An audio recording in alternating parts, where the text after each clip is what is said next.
Alors je vais vous donner quelques conseils pour le début de l'entretien, mais ces conseils sont valables pendant l'entretien aussi. Sur les conseils sur ce qu'on appelle le non-verbal, je sais qu'il vous tracasse. Le premier point, et surtout quand vous débutez, c'est toujours de faire une petite pause. Vous voyez, je viens de faire une petite pause, j'ai compté jusqu'à 2, et je suis sûr que vous êtes demandé ce qui se passait. Avant de démarrer, petite pause pour capter l'attention du jury. Fondamentalement, et je pense qu'en début d'entretien, c'est même plus important que ce que vous allez dire, il faut vraiment que vous démarriez avec une certaine énergie, avec une certaine tonicité, et que vous montriez de la confiance. Ce qu'on appelle la première impression est vraiment importante. Et souvent, les membres du jury, c'est mon cas, quand on a un candidat qui nous parle en début d'entretien, il nous arrive de mettre en haut à gauche ou quelque part sur la feuille, chacun à sa manière, quelques adjectifs. Tonique, sympathique, souriant, pas réveillé, un peu diesel, pas très énergique.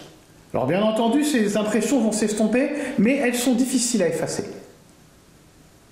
Vous voyez, j'ai fait de faire une petite pause, vous tendez l'oreille. Soyez tonique, faites des pauses. Très important, bien sûr, souriez, cherchez le contact visuel avec chacun des membres du jury. C'est pour ça que les écoles vous font venir jusqu'à chez elles. C'est pour créer du lien. Et ce lien, il passe par le sourire, il passe par le regard. Et en début d'entretien, après avoir dit « Bonjour », vous regardez tous les membres du jury.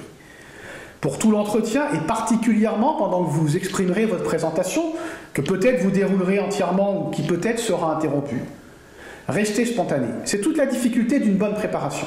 C'est de rester préparé, de rester spontané, et de ne pas donner surtout pas l'impression que vous récitez un texte appris par cœur.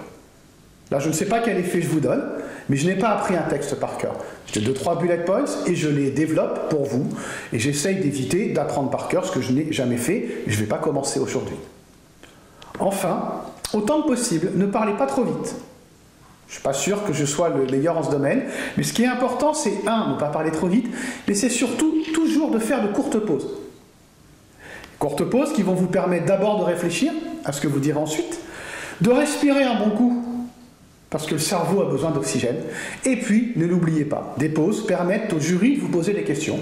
Le jury est là pour ça. Et c'est toujours une bonne chose quand un jury vous pose une question. Le plus souvent, il vous tend une perche pour vous permettre de marquer des points.